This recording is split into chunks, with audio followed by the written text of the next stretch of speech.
Good morning, everyone. Thank you so much for being here. And I feel especially privileged and honored to be speaking with you, taking up hopefully no more than 30 minutes of your time.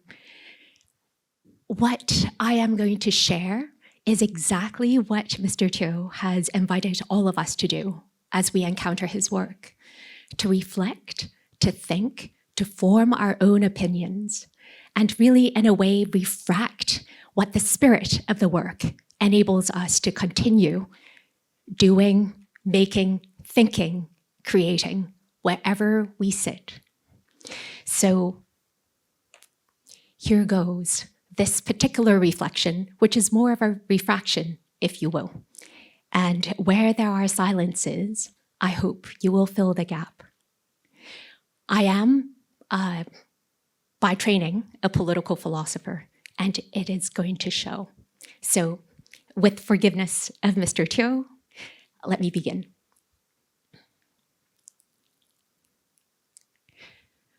I think one thing to start is to think about art and science and how science, understood widely, are all ways of knowing, all systems that could be built, and all the ways in which knowledge could be generated through especially experience and our engagement with that experience. So this kind of science, perhaps, is the way in which we might think through what happiness can be. It is an aesthetic prospectus, not so much that you would have all the information of the various credits that you need in order to fulfill a degree for science for happiness, but a way of looking forward, of checking out the elements.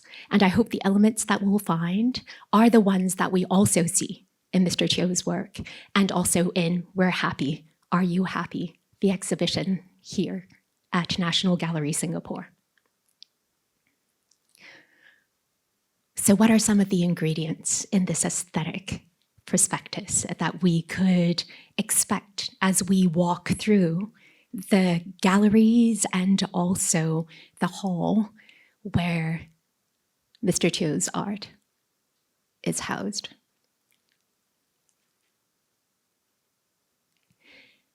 These are not my words. They're drawn from Nobel laureate for literature Louise Glick's Proofs and Theories.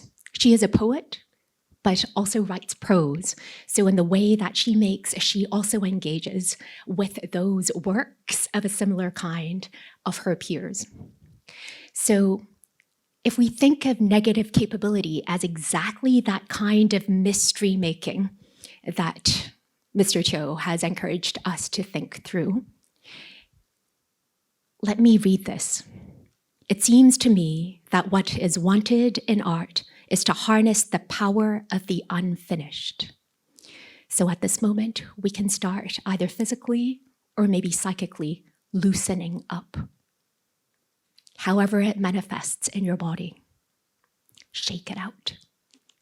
Yeah. All earthly experience is partial, not simply because it is subjective, but because that which we do not know of the universe, of mortality, is so much more vast than that which we do know. What is unfinished or has been destroyed participates in these mysteries. The problem is to make a whole that does not forfeit that power. So insofar as we encounter differences and conflicts, and we often, and we're trained, whatever our field is, to activate positive capability, that of decision-making, getting all the facts, making an analysis, finding the strengths and weaknesses, the opportunities and the threats, and then making a pros and cons list and deciding what best to do. It's very clear, as demonstrated in the video that we just saw, and also in the works of Mr. Teo, that in fact, the artistic process is different. It is about loosening up. It is about giving over to the elements that surround the making atmosphere, letting the materials speak, making new materials, material propositions for us to consider together, from the artist to the viewer and vice versa. So in that spirit, in fact, all are welcome, as with the particular piece that is featured on this slide. Here we have more than human friends, inhabitants of Mr. Teo's studio, participating in this particular painting with paper dye sculpt. It's also featured in the exhibition. It's fascinating. Please go close, and you might even smell the difference.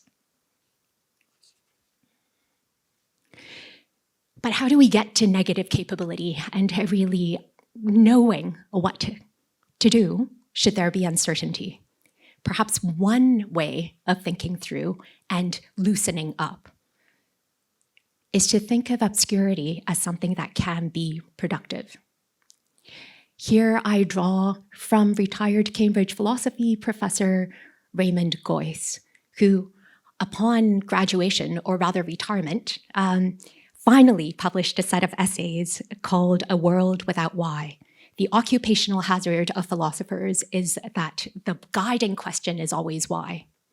It's not so much that it is an issue that we should always seek to reason out the things that we don't know. But what we might also consider is that perhaps we will come to learn that we already know.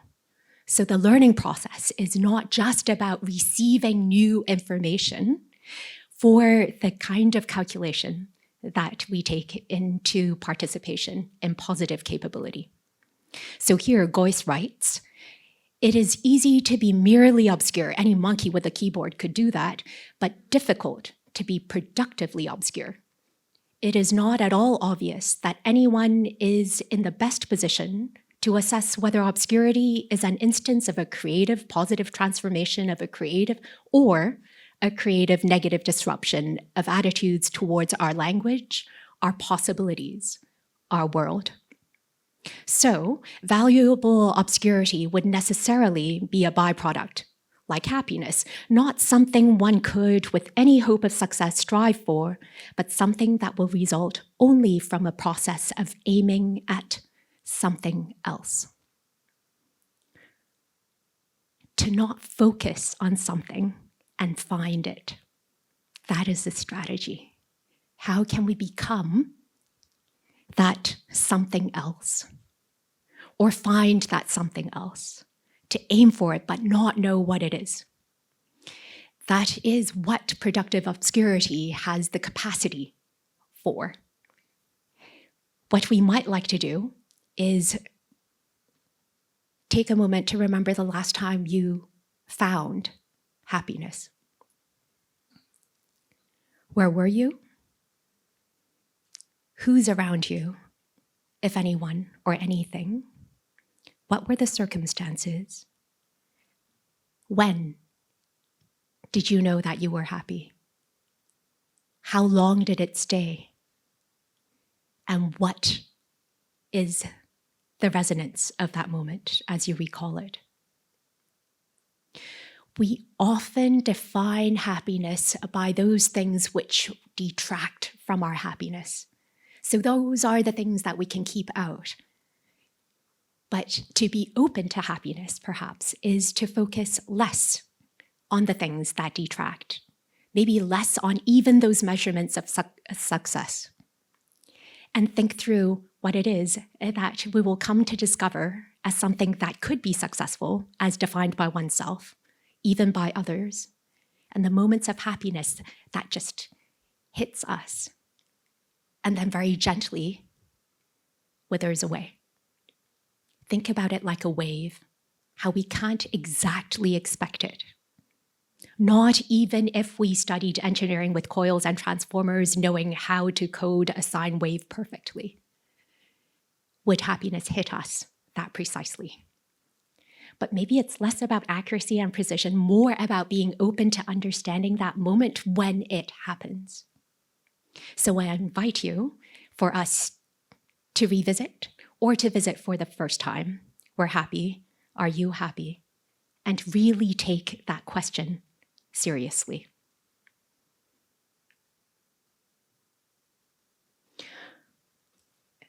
Where do we find productive obscurity? Maybe in semiotic sabotage. So beyond the alliteration, I'm hoping that you would go on a little bit of a detour with me. On a detour, there's education where we, hope to find something and learn. There's an inception of something, maybe something new, to discover some beginning of a thought. Conception of certain ideas to imagine. Through obscurity, through uncertainty, through complexity, we land at some object that has the property of something like knowledge. So alongside that detour, let's have a counter proposition.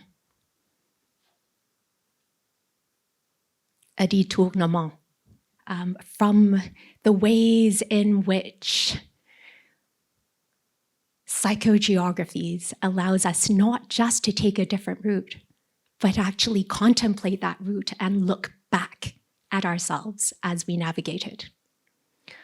So really, an opportunity to learn is to overturn that which we know, to derail that which has already started, just in case that might be the route that you would rather take, and it might not even be a fork.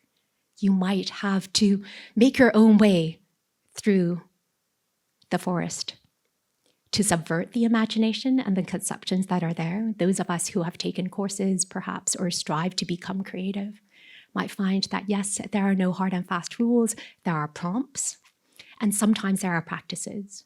But on the whole, perhaps we need to be willing to subvert and take that risk. Through obscurity, we unfix. Through uncertainty, we might unform in order to give us more leeway and space for porosities. And then with complexity, perhaps we realize that things are complex because the things that are already in our knowledge, the things that we've learned, no longer serve to help us navigate through negative capability. So in many ways, to play with words, but really to play with the meanings of language and language systems and the ways in which the syntax of these, including the punctuation. You might have guessed that the little squares are meant to be open and closed brackets, but rendered the same way. What are the boxes that we could fill? What if the boxes don't serve? And in fact, to permeate, we then need to see our boundaries and our borders as transparent and feel and know that education ultimately, beyond learning, is a leading out. Educare from the Latin root. And so when words that are plainly in front of us, whatever our linguistic origins, are there in symbolic form, but formed in a way such that it deludes easy reading, what are the opportunities? What are we learning about ourselves? We're looking at ideograms. Does it look like a mountain? Does it look like there's a peak? And where is the sea? And what falls within its depth? And I promised you science, so here's some science. Are we familiar with sacrificial protection as a chemical process? Anybody? Okay, good. So please correct me. And this is just a very simple explanation. So when it comes to chemical processes, where we're trying to preserve the function or the conductive powers of a particular metal, often in a inhospitable environment, there will be a lesser metal, usually lesser as in less valuable by financial terms, so cheaper metal, that is set outside that more precious metal to protect it. So the erosion, in this particular case in sulfide, actually allows for the zinc as a protective element for the copper to erode first. Right? So those are the little electrons that move one way or the other so that things continue to conduct and the light or the electricity continues to be generated. So very simply, any of us who still use instruments that require electricity and batteries, just take a look at that particular unit, that object, and see how it is made. Why the plastic? Yes, so that the commercial element and the brand could be printed and made clear, but beyond it, and I advise you to do it very carefully and not to perhaps, don't lick your fingers after you've touched it. So COVID rules apply. This whole picture is just to say that in physical chemistry, as with relational chemistry between people, and here I'm thinking specifically about institutions, where human relationships form and fill in the space between institutional walls, metaphorically and actual, that we might take a moment to consider what and where this sacrificial protection takes place. Who opens the doors, closes shop? Who takes the blame? Who is accountable? Who shirks accountability? And so forth. So beyond the science, really something more social and political, if you will. What we know about sacrificial protection through the chemical process is that materials, including structural conditions and practices for sustained ecological interactions and sustainable institutional interdependence, require two things, or two types of thinking. One, that erosion and corrosion are necessary for sustenance.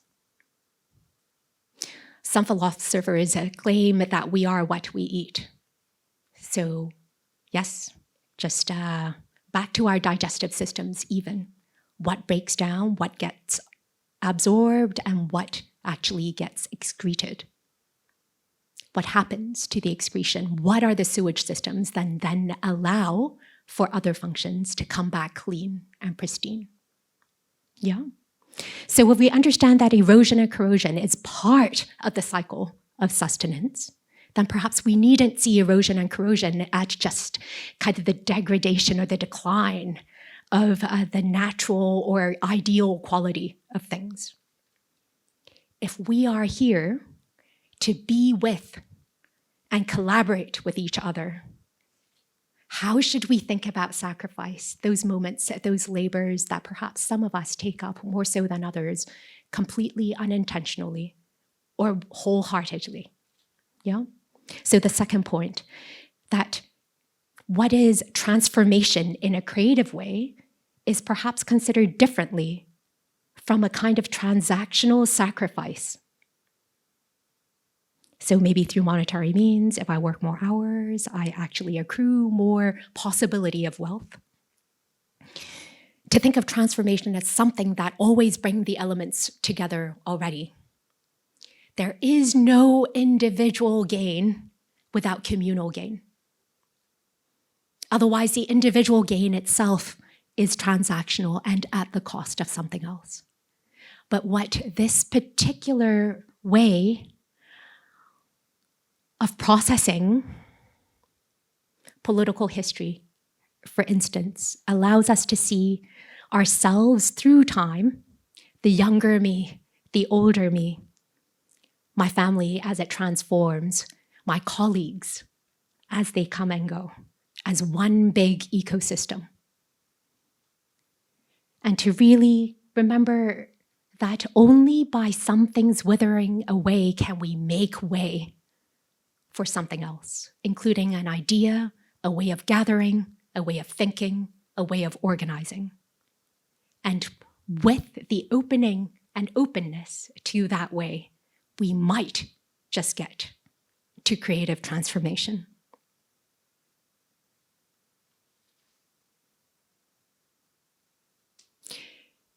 If we still care about institutions, and I do, then it really is about taking note of the different kinds of materials that allow for this particular piece to happen. Those that are physical and penetrable and those that are not. Those that endure through time and the ties that really bind us to the weird and wonderful place that is the city-state. That there still is a commitment and a sense of endeavor, even when there is obscurity at times, even when times are dark and opaque. And then maybe another unnecessarily provocative, but nonetheless, let's do it, sort of term, inherent vice. So once again, back to material sciences. Inherent vice, yes, titles of books and also films, only speaks to the natural evolution of the qualities and the binding of molecules within any one object.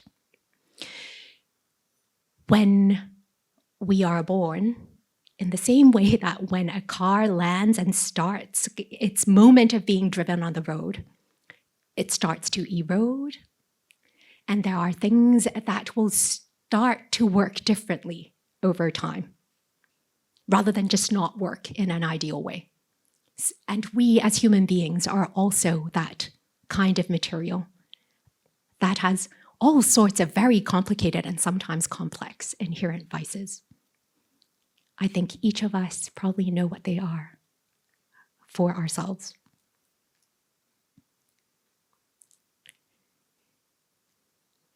This quote is drawn from Hannah Arendt's The Human Condition. As somebody who has resolutely refused to give up on the world despite the very many wars and atrocities that befell her lifetime, she writes, and I think a little bit too optimistically, about what art is.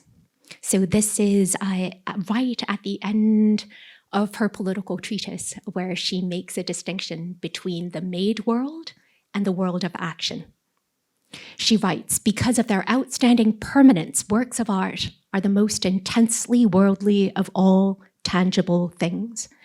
It is as though worldly stability had become transparent in the permanence of art, so that a premonition of immortality, not the immortality of the soul or of life, but of something immortal achieved by mortal hands, has become tangibly present to shine and to be seen, to sound and to be heard, to speak and to be read.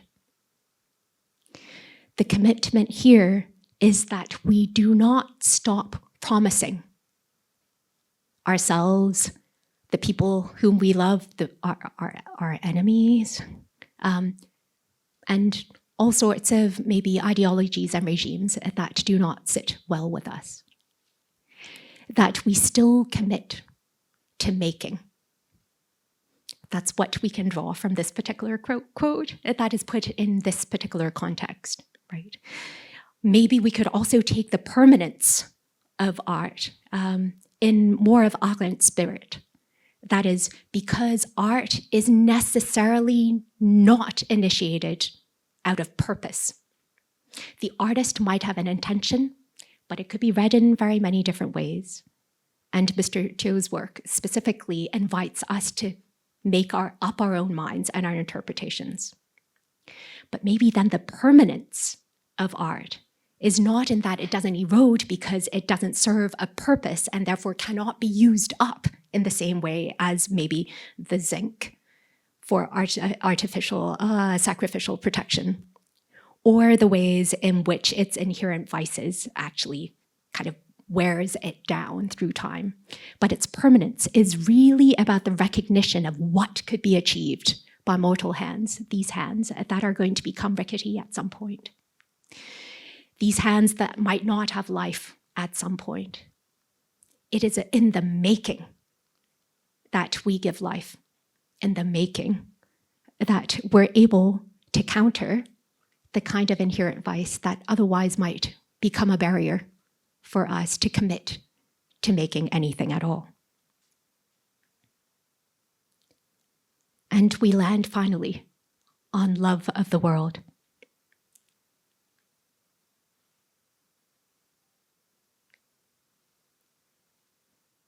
While love of world is something coined also and developed by Hannah Arendt, this quote is actually taken from Giorgio Agamben. And in What is Contemporary, he writes, "The contemporary is not only the one who, perceiving the darkness of the present, grasps a light that can never reach its destiny." I've preserved the original pronoun. He is also the one who, dividing and interpolating time, is capable of transforming it and putting it in relation with other times.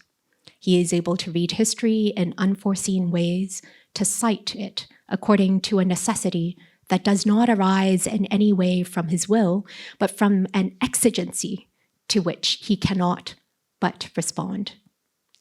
It is as if this invisible light, that is the darkness of the present, cast its shadow on the past, so that the past, touched by this shadow, acquired the ability to respond to the darkness of the now.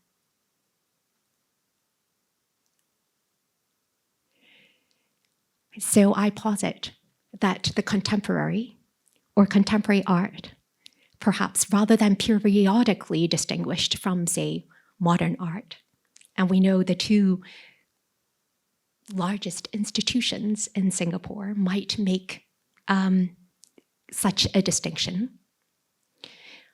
Perhaps what we can think through the lens of a love of world is that the contemporary is that who which could really compromise and sacrifice its light to the darkness of the now and the present. What that requires is an understanding of the importance of presence in the way in which, when we speak and when we act, when we make, that we're always responding to what is current in a way that doesn't forget the past and isn't focused on the future, let alone future-proofing. What does it mean to be here, now, thinking these thoughts, maybe bored by it, I hope confused by it, on the point of productive obscurity? If it were to be productive, I would need your participation. To love the world as a promise to always maybe forgive those qualities that we're afraid of, those qualities that hamper us from being creative fully, those elements that make us find it difficult to loosen up, such that other elements could come in to inform the way in which we live and think and make and create. I would like to suggest that these are elements for a science of happiness. There is no recipe, and a prospectus is not a manifesto. And hopefully that leaves enough space for all of us to fill in those ingredients that we know we have. Find the people around us who have more and have access to fill those gaps that we need.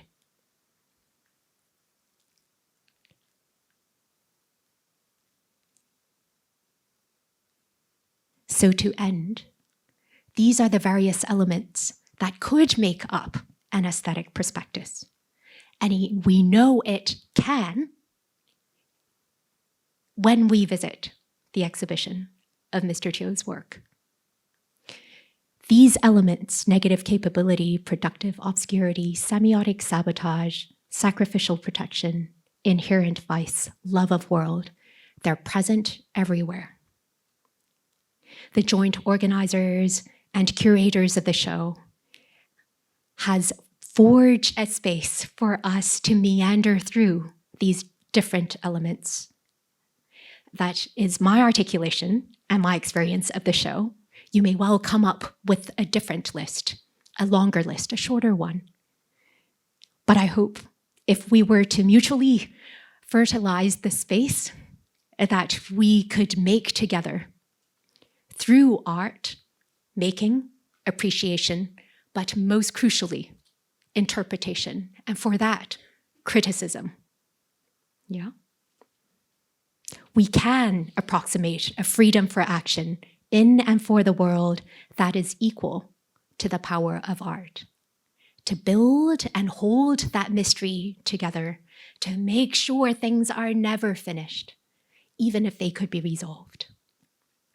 That our commitment is always enable the coda to come back as a prologue, so that we could continue those conversations, those opportunities for meaning making that allow us to create value of a sort that doesn't get all carved up into some zero-sum game of geopolitics or of civic stability. We can be creative insofar as there are constraints, to see constraints as exactly what they are, those things that prompt us to be creative, rather than barriers for action, or those things that make us value risk more than adventure. So with that, thank you, Mr. Teo, for your work. Thank you, NGS, for this fantastic show that welcomes all sorts of opinions to emerge. And thank you for your patience.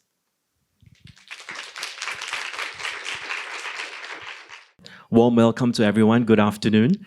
We moved from the morning to the afternoon, which is nice. First of all, I'd like to acknowledge the presence of the artist himself, Mr. Teo Eng Seng.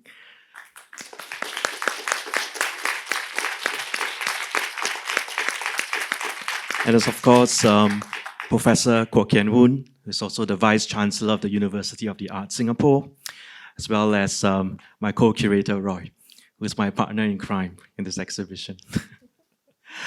Cissie, thank you so much. I think I would say that just based on the synopsis that you wrote, it's probably, in my view, the most poetic synopsis that has ever been written and published on the gallery's website. And I think, in a sense, you ended off the synopsis by saying that this is not a lecture.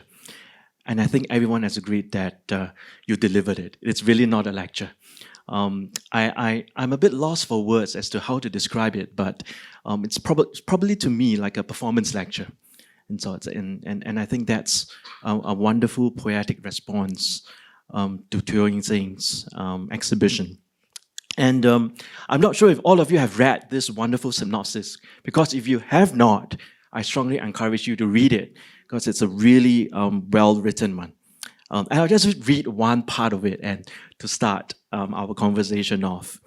And I quote, "When the river has no mouth and its bed is hard to make, how does levity in sculptures lend weight to cultural memory? How does motility in paintings generate talk for purposive pursuit? And how does natality in performances master force for freedom?" Amazing. Yeah, and I really enjoyed your response to Eng Seng's practice. And I will start off by saying that in response to your kind of thinking about semiotic sabotage. Yeah, and I will start by thinking about terms and concepts, and you have introduced so many to us today across different fields, which I think is really important. And of course, from your practice and background as a political theorist. But I think for me, it's not so much a semiotic sabotage necessarily, but I was thinking about perhaps a kind of a semiotic cross-pollination.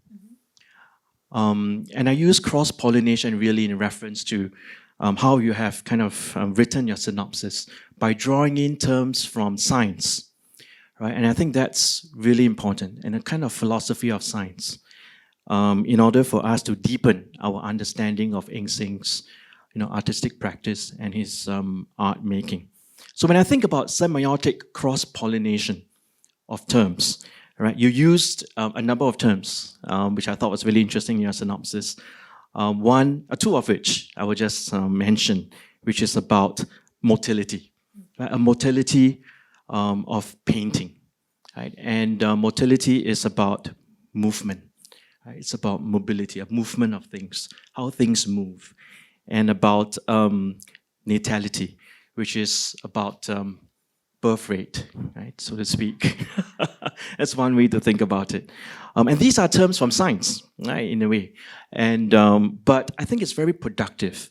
And I think in some ways productively obscure, to use your term, to think about Eng Seng's practice, right? And I would like to invite you maybe to unpack a bit more about the use of these terms. And for me, it's interesting because we have often talked about decolonizing art history and how the terms that we use in art history, tend to be drawn from Western art, right? And you think about the earlier screening, right, about how Eng Seng was talking about the need to break away from a Western-centric notions of thinking about and making art. And one of the most important ways, which of course Cissie mentioned, is about language systems.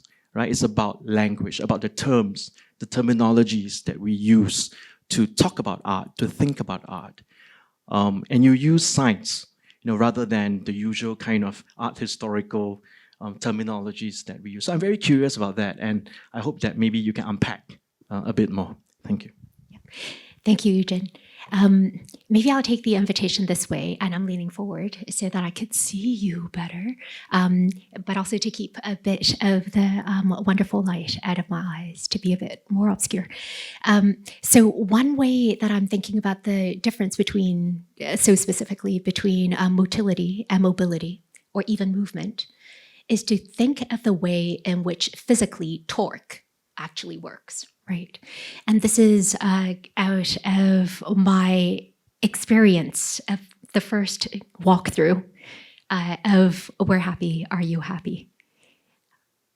Not all the works are installed yet, but there are indications of where things are. So one could have one's imagination drawn and pushed towards certain things. And also find that my attention was moving in a centrifugal way. So if we pay attention to the placement of particular works and the energy of color, and this is something that Mr. Teo mentioned also some years back in the video, that particular interaction itself is beyond synesthetic. That one feels as a material being pulled towards certain things and stuck somewhere, because the forces are keeping everything in place. So the word motility comes from that particular sense that I actively felt in the exhibition. But I think in terms of words like natality, and very specifically choosing words that are outside of art historicization, is also a way for me to move out of a space that I don't occupy anyway. Not being a trained historian, let alone an art historian, the way that I approach art is by feeling and experience. I try very hard not to read before I go to go experience something. I do try to sense it first and then find out. So to be led to a way of knowing of oneself through the ways in which we gravitate towards certain elements and find others that we wish to keep distance. I think that also allows for a kind of natality in us, that there is no one sure way to access any particular kind of understanding. I could read all the textbooks and the most wonderful, informative articles in the world, and yet I might not experience that work that way. So being able to say it is one thing, being able to experience it, of course, is another. But to say what we experience, I think that is a space where we need new syntax and new vocabularies. Thanks, Cissie. I think what you have done is really to help us, I think, experience the exhibition. Teo Eng Seng, We're Happy, Are You Happy? And Eng Seng's works from a more phenomenological kind of experience, right? Kind of using our senses, our intuition, our own kind of innate kind of cultural context from which we can draw from, right? In order to interpret the works in our own way. Exactly what Eng Seng has been, talking about, right? Both in the short film that was screened earlier. I think that's really, really key. And I like your reference to terms associated with the body, right? And actually, in my discussions with Roy, the body forms an important curatorial thinking behind the exhibition. And if you look at the exhibition, in a way, can be conceived almost like the body in many ways, and also in ways which we started the exhibition with a self-portrait by Eng Seng, and we ended with another self-portrait by him. So it's really about references to the body, and how our body is an important, it's not just a vessel, right? It contains all this knowledge, whether is it motility, for example, to enable us to kind of respond, right, to Eng Seng's works. I think that is so important. So when you go to the exhibition, don't look at the labels, don't read the extended labels, right? So this is Cissie's advice, I suppose. I'm putting words in your mouth, but I don't think I'm too far off.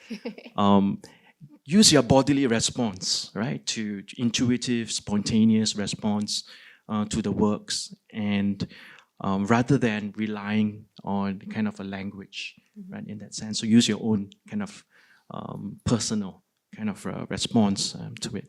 Thank you. I think that's really important.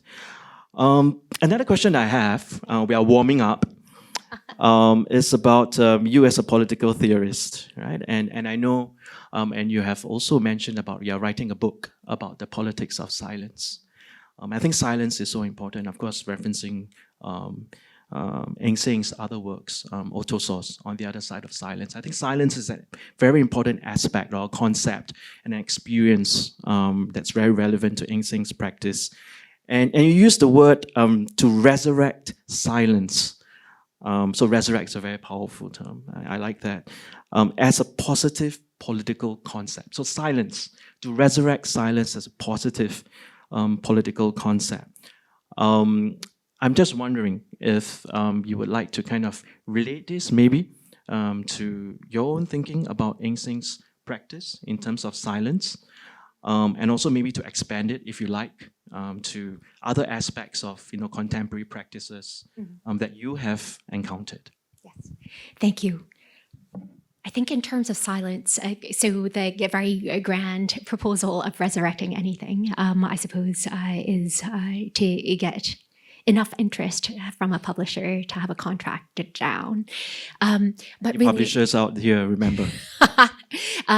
But from the perspective of politics, political sciences, as with political theory, I think silence is seen as definitely something negative, right? A silencing, a repression or a suppression of voice, whether it's a vote or expressing ourselves in any kind of politically agentic way, to the ways in which we might self-censor and self-suppress and self-discipline. So the traditions are long and diverse and pretty culturally aligned, I think, when it comes to political analysis and the function of silence within that realm. What I'd like to very humbly do in my monograph is to look at how silences function in the arts. I myself have been playing music or engaged in music since a young age. And I always love those moments when there are bars and bars and bars of à la brèves, right? And then there would be 32 bars before the piccolo comes in, and it does a very high-pitched thing that really just lends itself to the ensemble sound. But also the very specific rests that are put in place for soloists to articulate. So how do those rests function as silences. In fact, I've never counted so much as when there are rests. So silences are full of activity. They are necessary. There are also philosophers who think about silence as a necessary component of any conversation. For us to receive and hear each other fully, the other party might have to stay silent and find a good moment to respond or intervene or even interrupt. So silence is an integral part of any dialogue anyway. So in fact, well, thinking of silence just as a silencing or a suppression or oppression perhaps isn't quite equal to the way that silences have functioned in all sorts of social movements. We might consider these social choreographies. And here I'm thinking about the Arab Spring, the Standing Man protest at Taksim Square, right? I stand here all day rather than go to work because, oh no, I have no work to go to anyway because of austerity measures. But when I need to take care of my family, take care of my body, myself, I place my shoes there to symbolize that I still stand for the condition and for the cause, right? And how that in itself is a kind of very, very full silence. And speaking about artwork that are very close to us, Mr. Cho's work, I think also in the film that we saw earlier, there is a making of space. The artist makes and then makes space for interpretation and appreciation. I think there's always silence there that functions in a very productive, generative way. It is necessary. Otherwise, what we get is perhaps propaganda, something didactic, something instructional, a manual rather than a prospectus. And then we can decide and maybe debate where manifestos fall. So in that sense, I think the silence is quite palpable in the gallery here. Of course, the work speaks for themselves. But at the same time, I think we could also hear the silence itself as being very full. It's saturated. It's not an emptiness, right? So that's one way I might respond to that in terms of Mr. Teo's work. And in terms of artistic silences, ones that are beyond sound, we might think of the more spatial performance art that has made Singapore famous around the world, in fact. But we have our documentation, maybe some reenactments. So I think insofar as the reenactments take place, and I've had the great pleasure of experiencing a few of them at LaSalle campus and elsewhere in Singapore, I think understanding that gap between times of the first performance and different versions of the performance by the artist, and then the reenactment by artists who came after. The artist's village and all its life beyond. Yeah. I think that probably approximates the kind of silence that really interests me in this area of the world. Yeah, thank you, and it really affirms the power of silence, and also probably explains why museums amplify silence. Right? It's very powerful in itself, and I was also thinking about how we might want to compare silence, the politics of silence, as you put it, to a text by Joan Key that she published in 2001 about, and the title of the text is really Envisaging Hollowness in Contemporary Singapore. And hollowness, as conceived by Joan Key, was really about thinking about the how contemporary artists in Singapore look beneath the veneer of Singapore as a hyper-modern, very clean and green and economically powerful, city-state, and how contemporary artists look beneath this veneer. to look at the hollowness. And she described it very poetically, like you, about how that hollowness is, how it's intellectually, the substance, or rather the intellectual substance, is being emptied out, therefore creating this hollowness. And this hollowness is then kind of filled by what she called kind of materialist desires, right? Which relates back, I think, very much to Mr. Teo's work. We are happy, are you happy, right? It's the bird cage, and you have, the birds, having a conversation, or, kind of playing on a swing, but they are kind of trapped in a gilded cage, right, so to speak. And it talks about hollowness because the cage in itself, is porous, right, as you look at it. So I'm wondering if you could comment a bit about perhaps intersections between the politics of silence and the politics of hollowness, if you want to put it that way. Yeah, thank you. Okay, this is fun. When first encountering the term hollowness as used by art historian Joan Key, who has recently moved to New York University to do all sorts of wonderful things, the first thing that hit me is the resonance that a hollow allows. So once again, perhaps what is hollow invites a filling up and a completion. But if we retain the very grounds of the hollowness, which are the contours of that which makes hollow, does that make sense? Like you have a well and it's a well and it's not some dark hole because there's a bottom, right? So this idea of the bed that is hard to make, from what you very generously lifted from my dross, is exactly that, right? Where are the depths in Singapore and elsewhere? And I can say as a resident alien here, that I have come to know how to access or get a sense of how deep things are and can be. I haven't hit the bottom. I don't even know how deep it goes. But that hollow, if I may, is exactly what holds, right? Yes, capitalist desires, commercial activities, and such.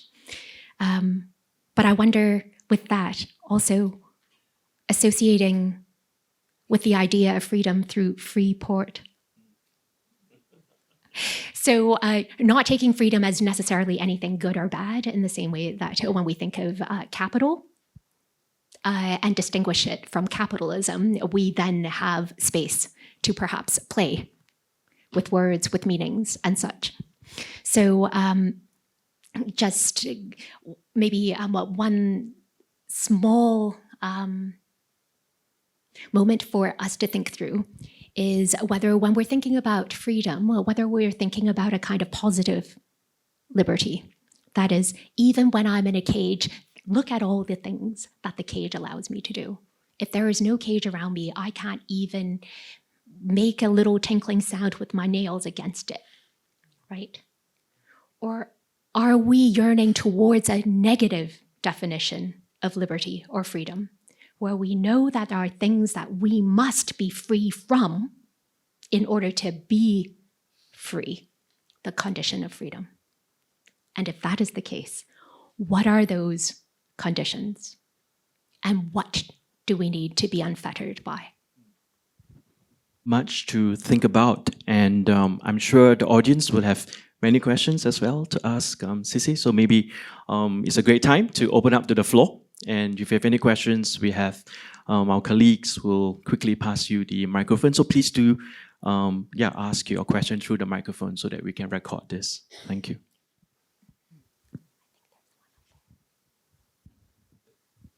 We have Adrian in front. Yeah, Adrian. Hello. Thank you very much for the very inspiring presentation. Sorry I think rather vulgar to bring you down from the lofty realm of ideas to very pragmatic realm. As an erstwhile educator and a student of the arts, I'd like to know if you have actively done anything to sort of get your students to imbibe the values that were presented? Or are they something that you create an environment for in which they come to a realization themselves?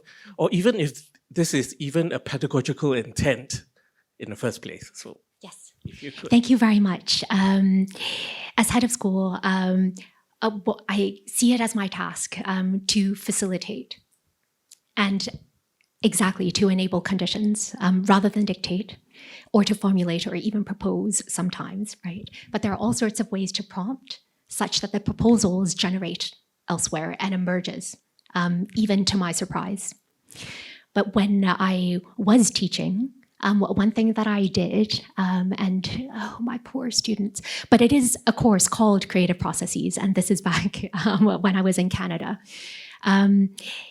It's every Friday, graveyard slot. So like the time when nobody wants to teach, and that's when they get the dean to teach.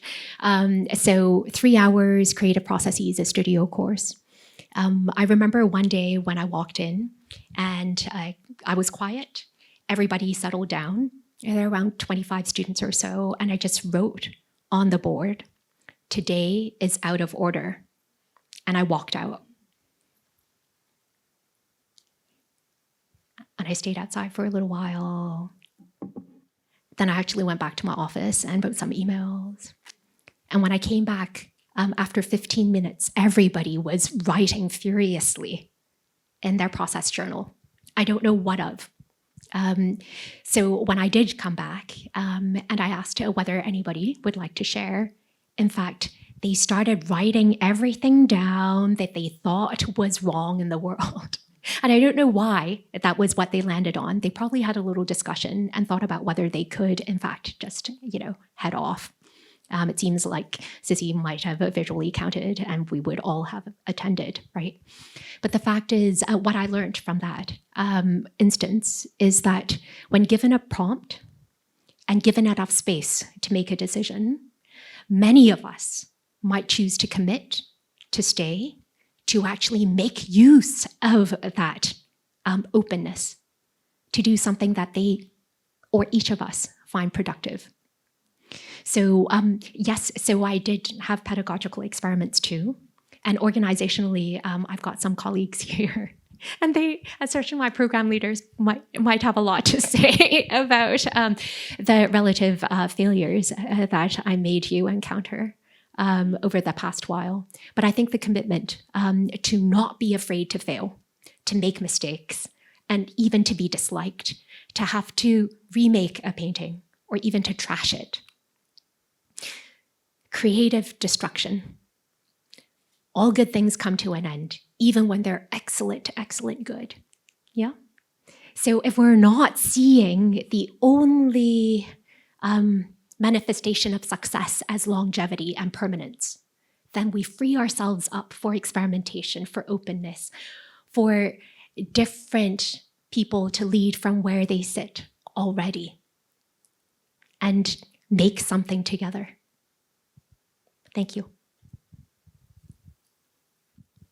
Oh, we have Adele behind. Hi, Cissie. Thank you so much for giving us so many motivational points and elusive, things to think about.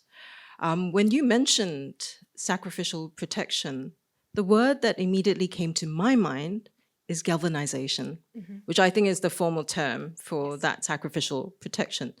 But galvanization also leads me to the word galvanized, Yes. which is a really productive word to think about in terms of culture and community formation.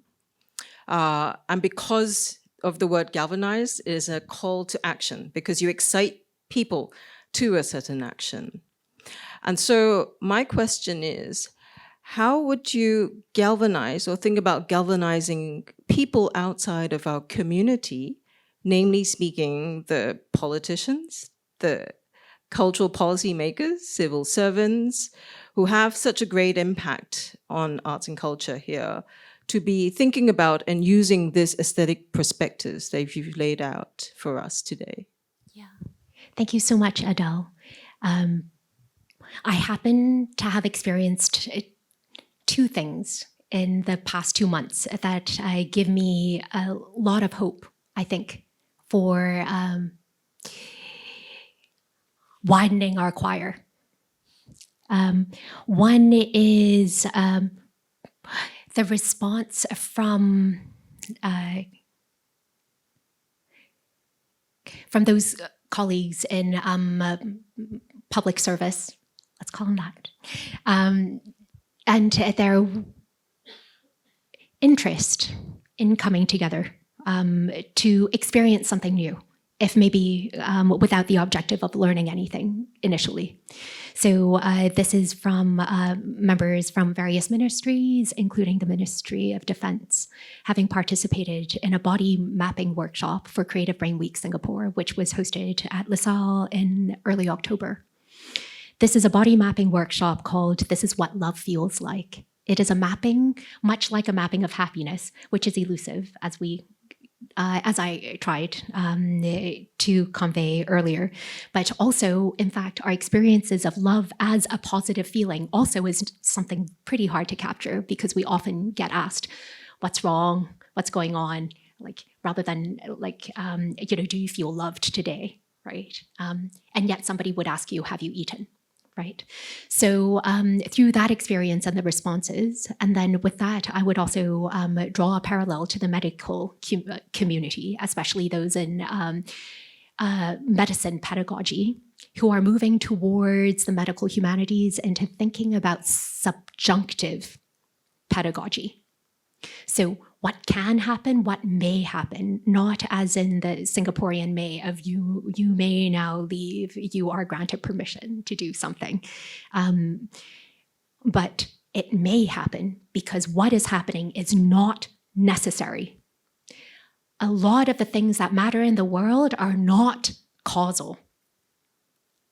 We could be the cause of something different by breaking the chain of cause and effect, by not reacting, but taking the time to respond. Shifting our attitude or even our comportment towards those elements that are not especially welcoming to us, sometimes even hostile. So on the one hand, it is a little bit like statecraft, sounds a bit like Machiavelli, maybe a little bit like Sun Tzu in The Art of War. We can take that too, and that's totally poetic. Or we can think of the possibilities of everybody shifting along with the galvanization, the chemical differences that, and the makeup that shift in the sacrificial protection process.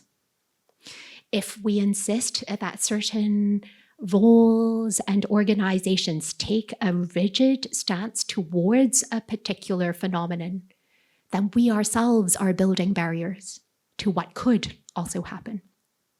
So how do we understand the general conditions of, say, political life? And then with that effort of ours, start shifting our behavior towards those rigidities, perceived or otherwise. Yeah, I think maybe we have one question, time for one question. Can we give it to Professor Kwok? Yeah. Only if nobody else. There's one behind you.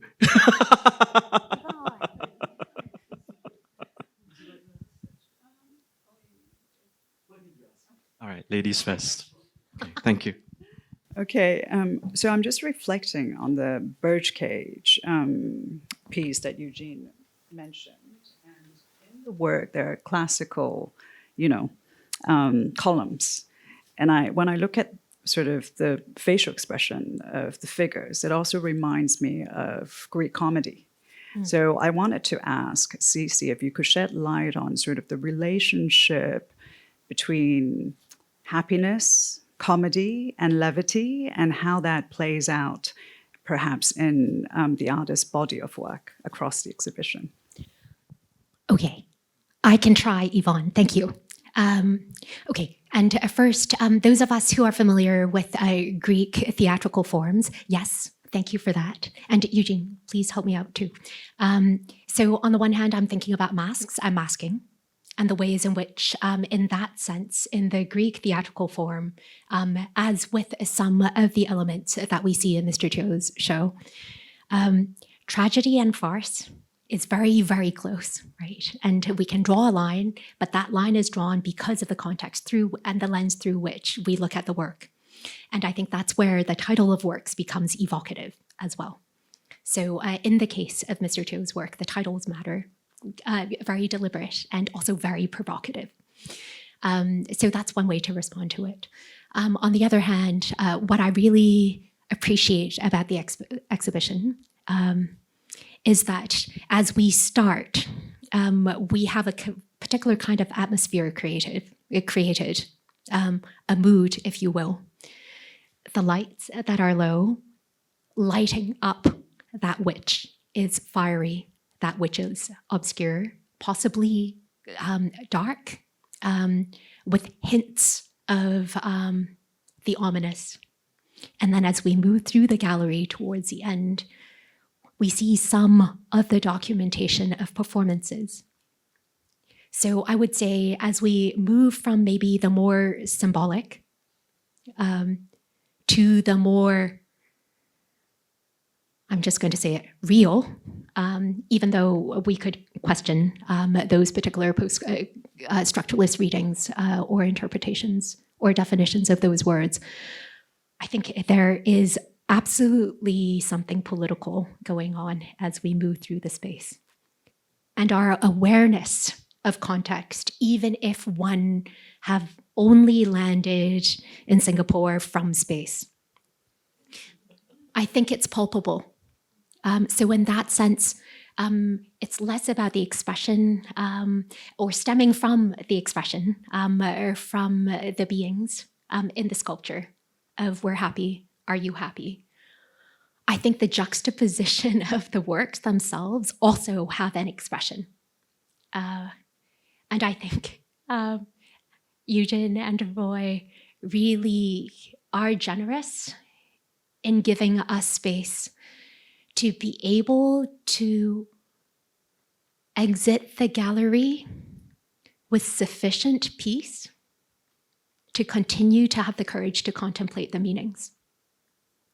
I didn't feel that I was pushed to some end where I have to make up my mind about, among very many other things, Singapore. So I think that's how I see the juxtaposition. And if we don't ever need to land on something and commit to it forever, then I suppose we can continue to change our minds. But I think the invitation is for us to keep on changing with every visit, every observation, and not to let go of that particular privilege in Singapore. And Prof. Kwok? So, sorry, I know we are running out of time, but since I'm seated next to Mr. Teo, I thought I might put him on the spot and bring him in at this very late moment. And in connection with what might be the opposite of everything that we are talking about, including your 6 concepts, which is the phenomenon of war. Mm-hmm. Great, massive violence on mass scales, and which seems to continue, which has marked modernity, including the making of Southeast Asia, into the contemporary world. Mr. Teo was very preoccupied with the Vietnam War, and then through the television screen, all these images, which continue on. He mentions Kosovo and Iraq, and of course, Ukraine and what's happening in Gaza. So war has become a permanent, and if art claims to be permanent, and war is also permanent, and if war is everything that seems to be the opposite of what we are talking about, and if the we does not include those who are suffering from the conditions of war, if the question of happiness is raised, then there seems to me the silence behind that contains so many other things which are the opposite of that. Especially if the artist is somebody who loves the world and loves the world as it is, but some aspects that cannot be loved And I've seen also Mr. Teo sometimes, I don't know, Eng Seng, you can say you are also sometimes angry about these things happening in the world. So if I could allow me to turn to Mr. Teo, Eng Seng, with all these very, very current conditions of war that continue today, what do you think? What are you thinking as an artist? Could you just share with us? I'm actually frustrated that not even the United Nations can do anything about the war in Gaza, for example, about a war that is actually one man show, that is in Netanyahu, you know. The nation cannot be really that united if, for example, they can't even get one man, you know, fish him out and chop his head off if violence for violence, but one against so many, that's fair enough, I think. You know. So it's very disturbing. So I can only put it in my work rather than speak about it, because when I speak about it, I get emotional and talk nonsense, if you want to put it that way, you know. But nonsense is something like for people like Cissie to put nonsense into words clearly, you know, as she's done so very well this morning. Because as far as I'm concerned, you know I was all the time in the bucket. And in the bucket I spin and I'm trapped, you know, and I know exactly who I am, but I can't do anything, you know. And the world to me is very important, but like all the others, I can't do anything, you know. I can only paint and express myself, and I hope that over time there will be a solution.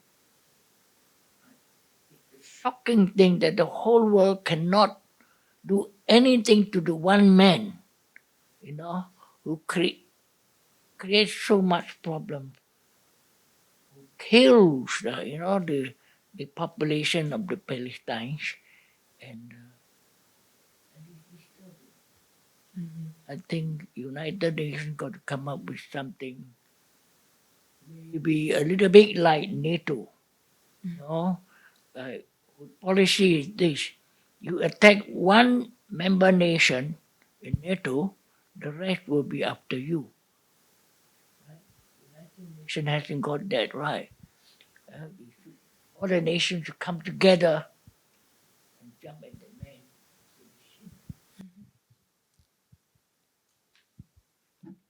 Yeah, thank you, Eng Seng. So I think I know it's a bit of a heavy topic at the end, but nonetheless, please join me in thanking Cissie, and also my wonderful colleagues Rose and Lynette, who worked tirelessly to organize the talk today. Yeah, thank you, everyone, Thank you. and I wish you a very, very happy weekend ahead. Yeah, thank you. May I offer a post, Of course, like of course. scriptum? What is the Latin for scriptum for speaking? One thing, thank you, Cameron, for inviting Mr. Teo to share. As you were speaking, Mr. Teo, I kept on thinking the image of your explaining the process of making and inventing paper die sculpt comes to mind. Any of you who go to the Netherlands, if you sit down in a cafe and you want to order a coffee, you know, you might order a coffee verkeerd. Verkeerd, well, basically what you get is a latte. But then verkeerd is like a mixed up, like a mucked up coffee, right? Something that is nonsense, all put together, messy, muddled. So you get muddled coffee, and it's the most popular drink in a cafe, hot and cold. So I'm thinking about this verkeerdness of the world. It is very frustrating. there are elements within those frustrations when they are broken down and mixed up, might at least give us some relief of the kind of playfulness that Mr. Teo's work embodies. That in itself doesn't save the world, doesn't remove people from office, doesn't create more governing bodies, and perhaps the vacuousness means that we don't and shouldn't rely on those bodies anymore. Thinking about the League of Nations that gave birth to the UN and such, right? Maybe those borders and boundaries of nations and even city-states, or even the accounts on social platforms some of us live through, maybe those also need to be vacuored. So in that moment, when the invention is to take material that is sturdy, reliable, shred it down, mix it up, with the labor of our hands, we make new material and we experiment. Then at least that promise for love of world stays intact, however it manifests through each of us. So thank you for reminding us of that promise. Thank you, Mr. Teo.